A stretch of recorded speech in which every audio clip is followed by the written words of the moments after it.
Welcome back to our channel simply studies with चैल्शा। तो देखो, आप में से अभी भी काफ़ी स्टूडेंट्स के डाउट है कि मैम आईसीटी सर्टिफिकेट नहीं है। अगर किसी के पास है तो कौन सा आईसीटी सर्टिफिकेट चलेगा, कौन सा आईसीटी सर्टिफिकेट नहीं चलेगा, डिपार्टमेंटल कैंडिडेट वगैरह का मीनिंग क्या है यहाँ पे। ठीक है, क्वालिफिकेशन का क्या इशू है यहाँ पे, किसी ने क्वालिफिकेशन नहीं भरी, कंप्लीट नहीं भरी। तो देखो, ये काफ़ी सारे आपके डाउट है।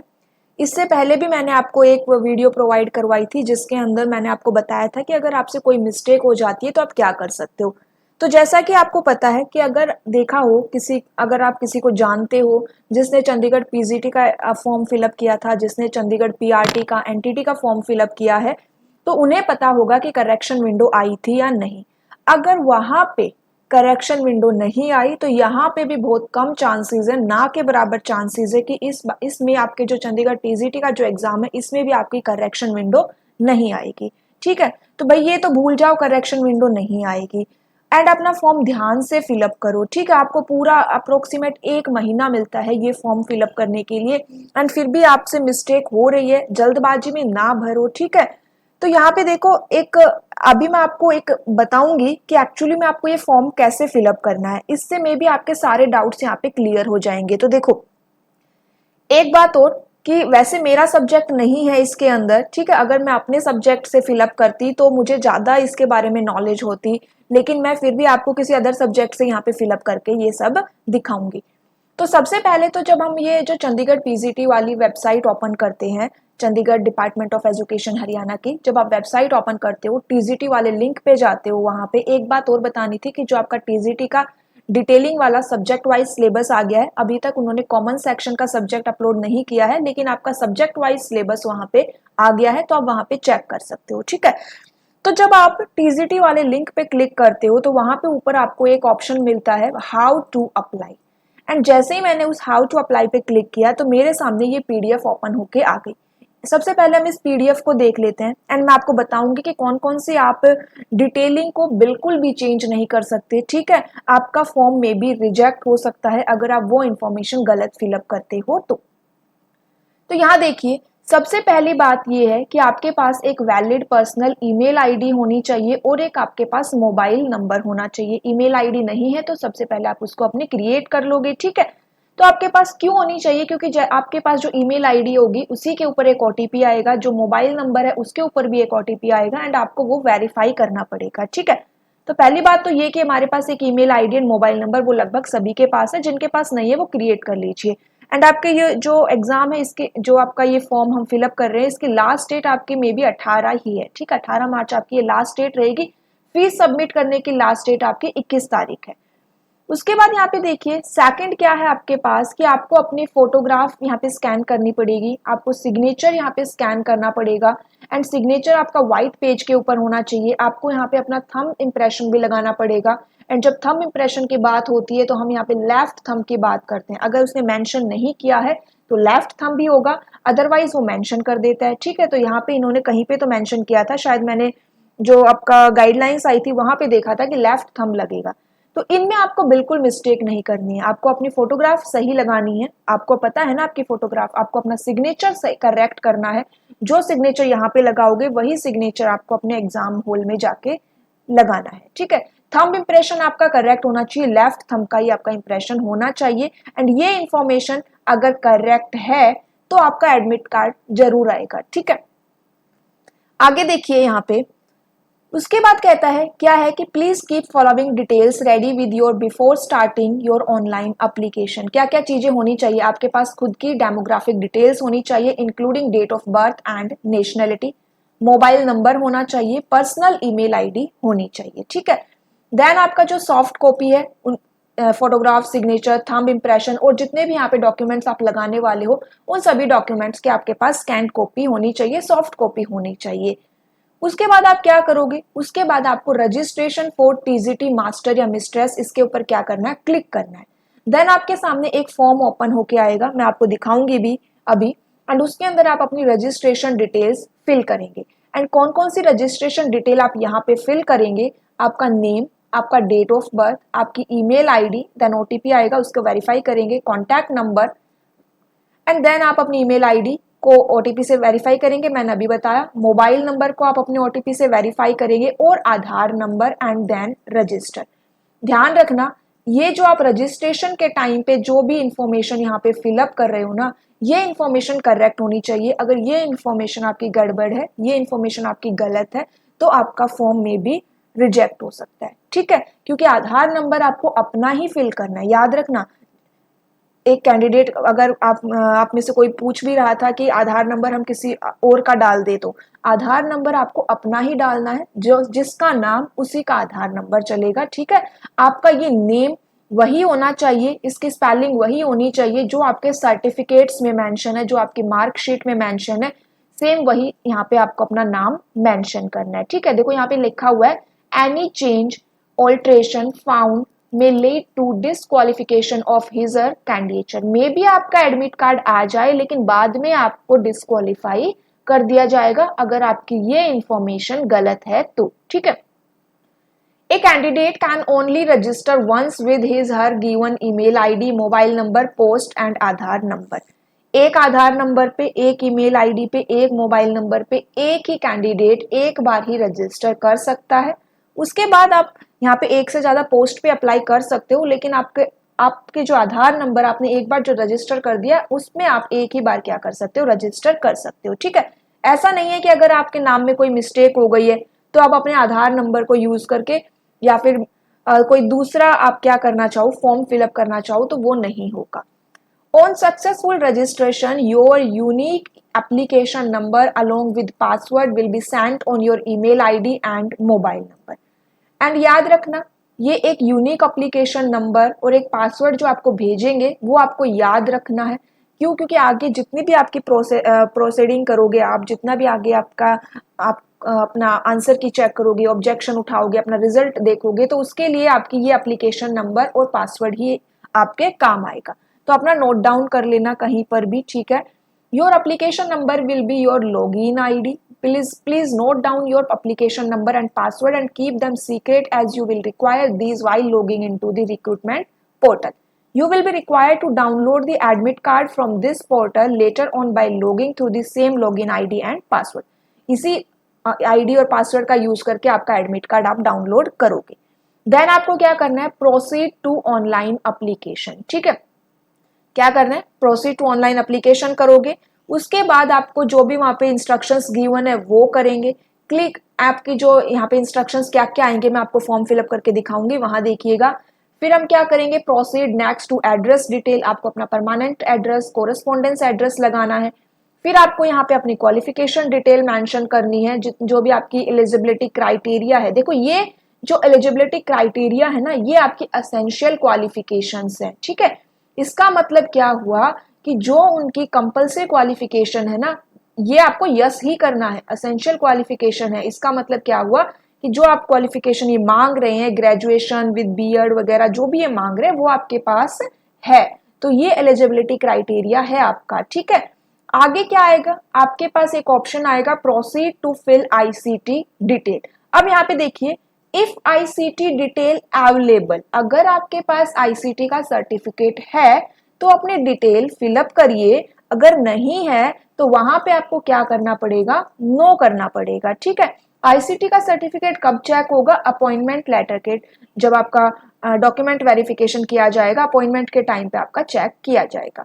उसके बाद आपको अपने बाकी के अपलोड करने हैं डॉक्यूमेंट्स, जो भी है आपको अपनी passport size, signature, thumb impression वहां पे लगाना है, ठीक है।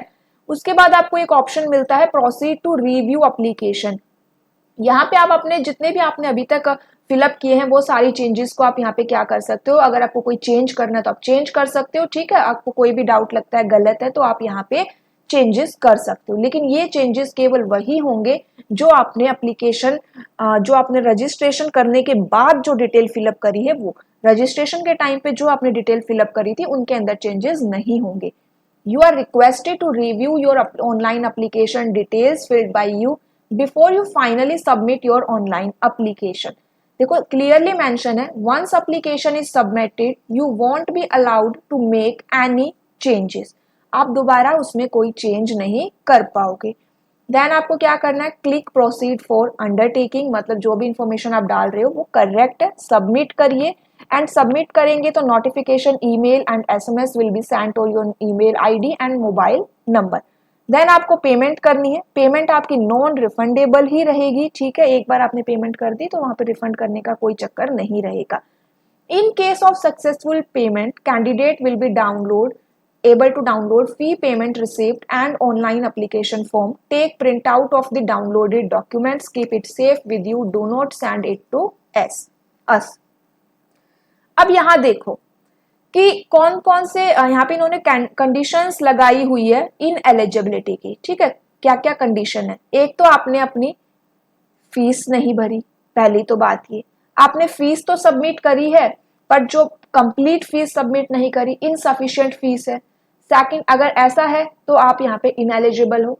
Second, wrong incomplete information given in the application form. अगर आपने एप्लीकेशन फॉर्म में गलत इंफॉर्मेशन डाल दी कोई, या फिर गलत आपकी इंफॉर्मेशन कंप्लीट नहीं है, तो भी आपका यहाँ पे इनएलिजिबल रहोगे। Candidates debarred by any government department, board, commission. Non-fulfillment of any of the eligibility condition including those of age and educational qualification. ठीक है, यहाँ पे आपकी एलिजिबिलिटी कंडीशन एज क्वालिफिकेशन के रिगार्डिंग क्या होनी चाहिए? कंप्लीट होनी चाहिए। अगर कंप्लीट नहीं है तो आप इन एलिजिबल रहोगे। तो ये तो हमने भाई इनके जो पॉइंट्स थे वो डिस्कस कर लिए। अब मैं आपको ये फॉर्म फिलअप करके बताती हूँ एंड देन मैं आपको बताऊंगी कि भाई कैसे आप फिलअप कर सकते हो। एंड एक बात मेरी और यहाँ पे देखो, आप पूछ रहे हो, देखो एक तो मैं आपको सिर्फ समझा रही हूँ, बाद में आप मेरे ही कोटेशंस को फ्रेम करके ये मत कह देना कि मैम आपने ऐसा कहा था और मेरा फॉर्म रिजेक्ट हो गया या फिर मुझे रिजेक्ट कर दिया, डिस्क्वालीफाई कर दिया। तो देखो मैं सिर्फ आपको एक सजेशन दे रही हूँ, ठीक है। ऐसा कुछ नहीं है, हार्ड एंड कोर ये पूरा रूल नहीं है कि भाई जो मैं कर रही हूँ वही एकदम सही है, ऐसा नहीं है। मैं सिर्फ जो मुझे लगता है मैं अपना पॉइंट ऑफ व्यू आपके सामने रख रही हूँ। ये केवल और केवल क्या है, मेरा पॉइंट ऑफ व्यू है। अगर आपको इससे कुछ हेल्प होती है तो सिर्फ इसलिए मैं आपको ये गाइडलाइंस बता रही हूँ। अगर आपको किसी भी ऐसे पर्सन को जानते हो जिसको ये सारी डिटेलिंग काफी अच्छे से पता है, तो आप उससे एकदम क्या कर सकते हो, अपना सजेशन ले सकते हो, ठीक है। मैं सिर्फ आपको यहाँ पे जो मुझे लगता है, जो मेरे समझ में आता है, वो मैं आपके सामने शेयर कर रही हूँ, ठीक है।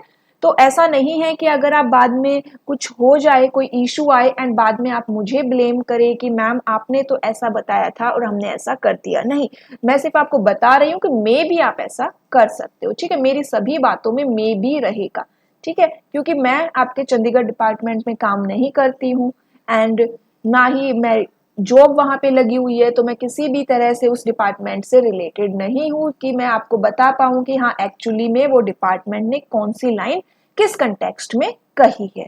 ओके, तो यहाँ पे देखिए कि एक मैं आपको बता सकती हूँ सजेशन, इसके बारे में मैं सिर्फ आपको एक सजेशन दे रही हूँ कि आप में से काफी स्टूडेंट्स कह रहे हैं कि मैम आईसीटी का सर्टिफिकेट हमारे पास नहीं है और अगर हम इसे बनवा ले या फिर हम इसे बाद में बनवा ले, तो एक तो मेरी बात यहाँ पे समझो कि जब ये फॉर्म निकलते हैं ना, जहां तक मुझे लगता है कि फॉर्म जब किसी भी एग्जाम के लिए कोई फॉर्म निकलता है एंड उसमें कोई भी क्वालिफिकेशन मांगी गई है, तो वो क्वालिफिकेशन आपकी कंप्लीट होनी चाहिए। कब कब कंप्लीट होनी चाहिए? ऐसा नहीं है कि बाद में कंप्लीट होनी चाहिए।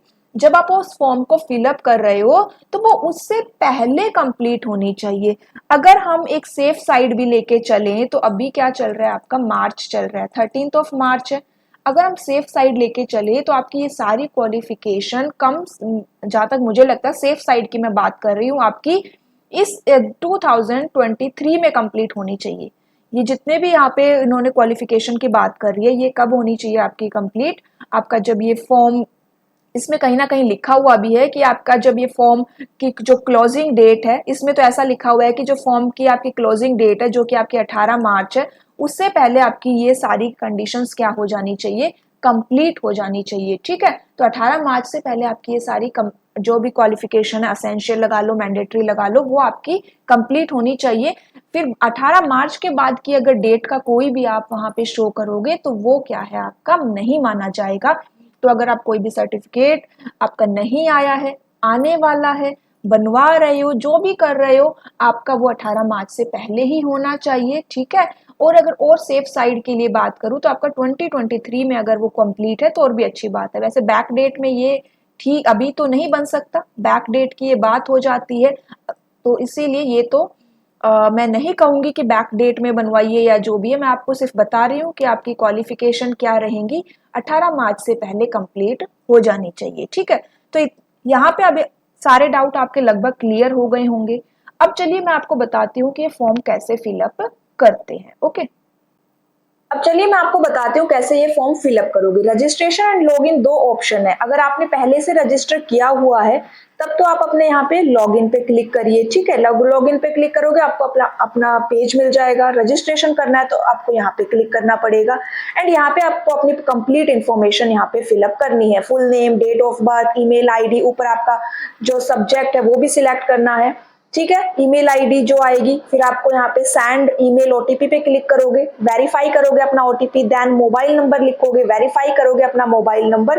तो ये सारी इन्फॉर्मेशन आपको यहाँ पे फिलअप करनी है एंड ये इन्फॉर्मेशन आपकी बाद में चेंज नहीं हो सकती।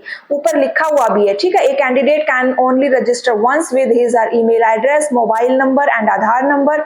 After registration particulars can not be edited. Okay, इतना हमें समझ में आया। फुल नेम जो रहेगा आपका वो एज पर एजुकेशनल सर्टिफिकेट रहेगा। देन आपके यहाँ पे जो डेट ऑफ बर्थ है वो आप अपनी डेट ऑफ बर्थ लिखिएगा, वो भी आपकी एज पर सर्टिफिकेट्स ही रहेगी। तो ये डिटेल आपको यहाँ पे फिलअप करनी है, कर लेंगे। देन आपको यहाँ पे आगे चलेंगे एंड क्या करोगे, अपना आधार नंबर, ईमेल आईडी के नीचे, मोबाइल नंबर के नीचे आपको क्या मिलेगा, आपका आधार नंबर मिलेगा। तो वो इन्फॉर्मेशन आपको यहाँ पे फिलअप करनी है। ओके, इतना हमें समझ में आया। जैसे मैं यहाँ पे लिख रही हूँ अपनी कंप्लीट डिटेल्स, यहाँ पे अगर मैं करूँ तो यहाँ पे अब जैसे ही सारी डिटेल फिलअप किया तो मेरा यहाँ पे आपका जो एप्लीकेशन नंबर है वो यहाँ पे जनरेट होके आ जाएगा। फिर यहाँ पे क्या करना है, आपको प्रोसीड करना है। मैंने यहाँ पे जो सब्जेक्ट सिलेक्ट किया है वो है टीजीटी म्यूजिक का, ठीक है। तो चलिए आगे चलते हैं एंड नीचे आप देखोगे तो प्रोसीड टू ऑनलाइन एप्लीकेशन आएगा। यहाँ पे टीजीटी म्यूजिक आया हुआ है, आपको अपनी डिटेल यहाँ पे फिलअप करनी है। एप्लीकेंट नेम यहाँ पे मेरा शो कर रहा है चेल्शा, मैंने जो पोस्ट अप्लाइड की है टीजीटी म्यूजिक। जेंडर में आपका यहाँ पे रहेगा फीमेल, ठीक है। फादर नेम आपको अपना लिखना है, देखो स्टार लिखा हुआ है मतलब ये डिटेल आपकी कंपलसरी है। मदर नेम आपको यहाँ पे मेंशन करना है एंड देन आपका मैरिटल स्टेटस रहेगा। डेट ऑफ बर्थ आपने पहले फिलअप कर ली थी, उसके बाद यहाँ पे आपके आधार नंबर वगैरह, ईमेल आईडी शो करेगा। नेशनलिटी, कैटेगरी आपको यहाँ पे चूज करनी है अपनी, पीडब्ल्यूडी कैटेगरी में बिलोंग करते हो या नहीं, are you an ex serviceman इसमें आते हो या नहीं, ठीक है। यस और नो आपको यहाँ पे क्लिक करना है एक्स सर्विसमैन में एंड देन यहाँ पे do you possess essential qualifications. तो एसेंशियल क्वालिफिकेशंस वो है जो यहाँ पे एलिजिबिलिटी क्वालिफिकेशंस होती है ना, उन्हीं को हम एसेंशियल क्वालिफिकेशन में यहाँ पे मानते हैं।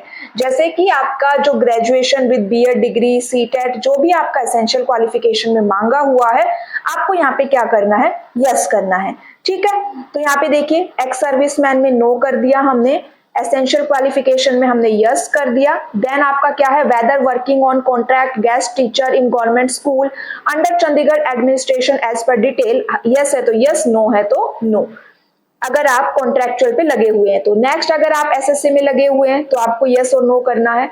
आईसीटी स्किल सर्टिफिकेट है या नहीं, मैंने यहाँ पे यस किया। डिपार्टमेंटल कैंडिडेट में यहाँ पे आप यस और नो कर सकते हो। मैंने अगर यहाँ पे यस किया तो यहाँ पे पूछा गया है कि आप एक प्रॉपर चैनल से वहाँ पे लगे थे या नहीं, उस पर्टिकुलर डिपार्टमेंट पे यस प्रोसीड करेंगे। एड्रेस डिटेल आपको यहाँ पे फिलअप करनी है, ठीक है। कोरेस्पॉन्डेंस एड्रेस है यहाँ पे, नीचे आपका परमानेंट एड्रेस रहेगा। अगर आप बिना फिलअप किए हुए प्रोसीड करेंगे तो आप प्रोसीड नहीं हो पाएंगे, आपको यहाँ पे पहले फिलअप करना है। तो मैंने यहाँ पे फिलअप कर दिया, ठीक है। मैंने यहाँ पे लिख दिया महेंद्रगढ़, जो भी आपका पूरा कंप्लीट एड्रेस आप यहाँ पे मेंशन करिए। स्टेट को मेंशन करिए अपनी, हरियाणा हो गया, डिस्ट्रिक्ट क्या है मेरा महेंद्रगढ़ हो गया।